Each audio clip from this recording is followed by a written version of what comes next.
Thank you, Mr. Chair. Mr. Saddam, I wanted to kind of bring it back to my own state in a discussion that I know it has been happening for some time, and that is since 1925, the University of Wisconsin-Madison has partnered with the Wisconsin Alumni Research Foundation. We call it WARF in Wisconsin. Sounds like you're very aware of that. Vitamin D. To commercialize patents developed through the university research.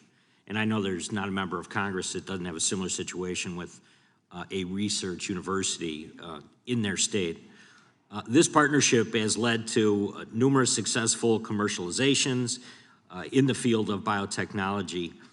How would an expansive WTO IP waiver affect research universities or some of these other partnerships similar to what we have in Wisconsin? Yeah, and with a $60 billion annual investment by the federal government a year in early stage research, it's a great question. So, I think it again adds a headwind on things. The trick to all of this, as Mr. Liu said, was you have to have a drug to then decide that you want to waive the patent rights. If you don't get the drug, you have nothing to fight over. And when we add uncertainty into the IP world, whether it's attacks on Bayh-Dole, post-parties review, things that we've talked about today, it leads people not to make the initial investment in the first place. And remember, there are two kinds of investments at risk here. It's the federal government's investment in its own capacity to create knowledge and to create new ideas that lead to products and services that make humankind better.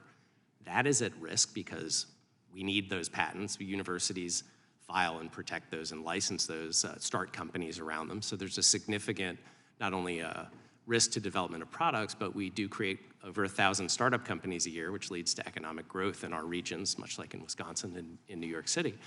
But then universities clearly don't make products, right? We create and disseminate knowledge. When those products find partners, those partners have to be willing to invest $20 million, $50 million, $1 billion, $2 billion to get that idea, that nugget of an idea that sits in a patent, and make it into a product or service that we can all use.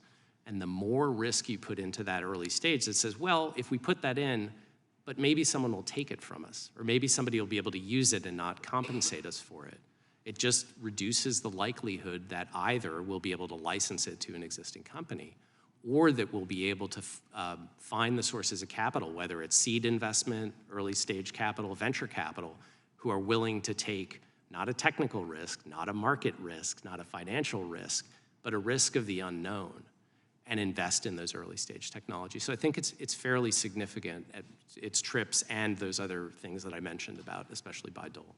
Thank you very much for that answer. I'm just going to shift very quickly to Ambassador Shea. And this is a question more about, and it might be hard to articulate, but kind of the environment or the feel. The Biden administration supported the initial WTO IP waiver on vaccine patents based in part on assurances that were given by the Chinese government that it basically would not make use of that waiver authority.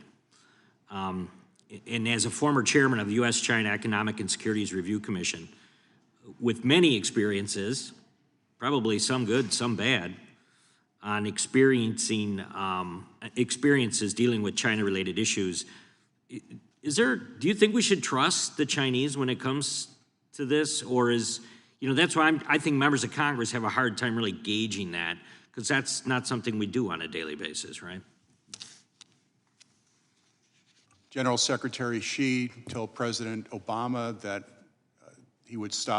China would stop cyber espionage directed at U.S. economic assets. He promised that China would not militarize the islands in the South China Sea. Violated the UK Sino agreement on Hong Kong. As I mentioned earlier, each year, USTR puts a report out assessing China's compliance with its WTO obligations. And again, the assessment was China's record of compliance is poor. So I don't give much account to a statement made by a WTO representative of China at a General Council meeting that's indirectly referenced in a footnote in a WTO ministerial decision as binding. It does not, I don't take that too seriously. So I'll put you down as a no. You know?